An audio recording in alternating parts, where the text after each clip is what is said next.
संघ प्रदेश दीव में पहली बार पहुंचे प्रधानमंत्री नरेंद्र मोदी का हुआ जोरदार स्वागत। प्रधानमंत्री नरेंद्र मोदी ने दीव को दिव्य बनाने का किया वादा।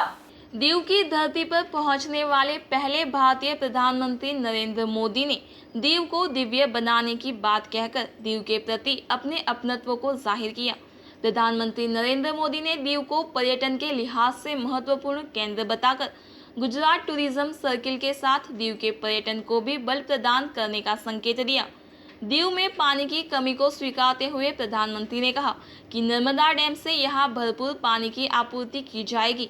लगे हाथ उन्होंने दीव वासियों को बरसाती जल के संग्रह से जल की किल्लत दूर करने को आगे आने को प्रेरित किया। उन्होंने कहा कि वाटर हार्वेस्टिंग सिस्टम को अपनाने की खासी जरूरत है। ऐसा करके हम हर वर्ष के इस्तेमाल का पानी संग्रह कर सकते हैं। बेटी बचाओ बेटी पढ़ाओ अभियान के जरिए देश में कन्या जन्म को प्रोत्साहित करने में लगी अपनी सरकार के प्रयासों का जिक्र करने के क्रम में उन्होंने दीव में 1000 पुरुषों पर 1040 महिलाएं होने पर प्रसन्नता व्यक्त की। दीव में 9 मेगावाट बिजली की खपत का उल्लेख करते हुए पीएम ने कहा कि दीव 10 मेगावाट सौर ऊर्जा से बिजली उत्पादन करके सारे देश के लिए प्रेरणा स्रोत बना हुआ है। मंच पर प्रधानमंत्री के पहुंचते ही प्रशासक प्रफुल्ल पटेल, सांसद लालूभाई पटेल ने अन्य महानुभावों के साथ मोदी को 2 बार बड़ी माला पहनाकर उनका अभिवादन किया। दीव के माछी अग्रणी लक्ष्मण जीवा सोलंकी ने प्रधानमंत्री को स्मृति चिन्ह स्वरूप एक चित्र प्रदान किया। महिलाओं ने प्रधानमंत्री को चांदी की तलवार भेंट की।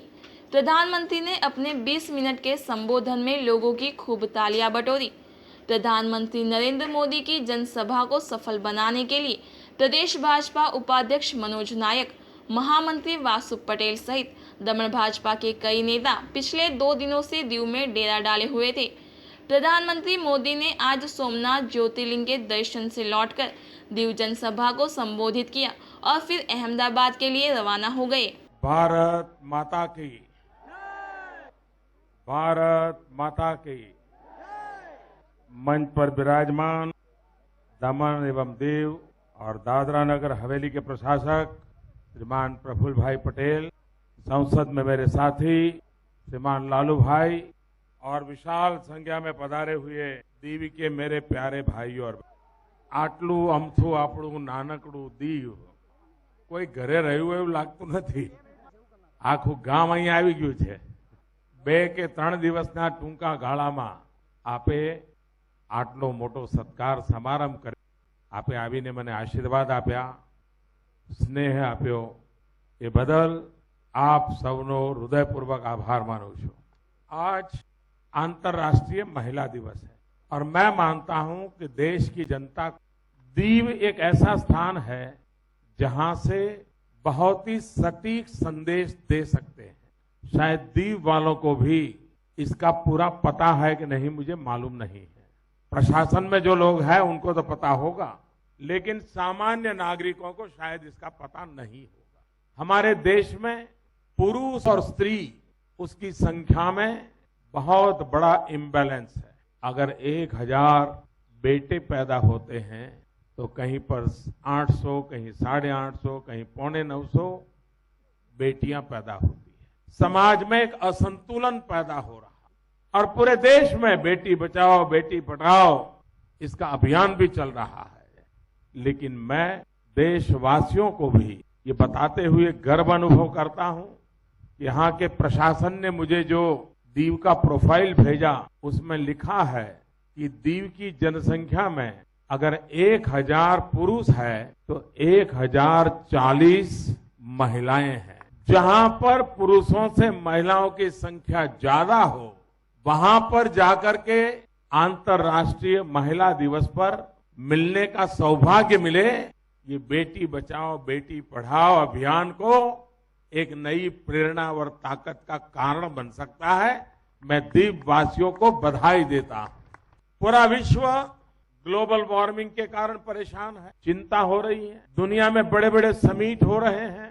प्राकृतिक संसाधनों का उपयोग कैसे किया जाए, प्राकृतिक संसाधनों से जीवन को कैसे चलाया जाए। पूरा विश्व ग्लोबल वार्मिंग के कारण चिंतित है। विश्व के बड़े बड़े देश बड़े बड़े महानुभाव इसके लिए चर्चाएं करते हैं, विचार विमर्श करते हैं, लेकिन पूरे विश्व को ये हमारा छोटा सा द्वीप एक संदेश देने की ताकत रखता है कि विश्व अभी तो रास्ता खोज रहा है कि ग्लोबल वार्मिंग से कैसे बचा जाए।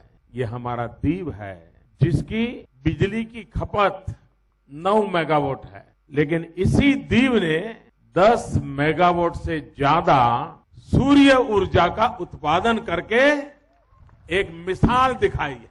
सोलार एनर्जी का इतना बड़ा सफल प्रयोग ये अपने आप में देश के लिए, दुनिया के लिए एक बहुत बड़ा संदेश देने वाला है। मुझे पता चला कि परसों जब मेरा आना तय हुआ तो मुझे बताया गया कि मैं पहला प्रधानमंत्री हूं जो दीव आ रहा हूं, और स्वागत में इतनी बड़ी भारी मात्रा में लोग आना एक बात, लेकिन पिछले 3-4 दिन से आप लोगों ने गली गली में जाकर के जो सफाई अभियान चलाया है, मैं इसके लिए आपको बहुत बहुत अभिनंदन देता हूं।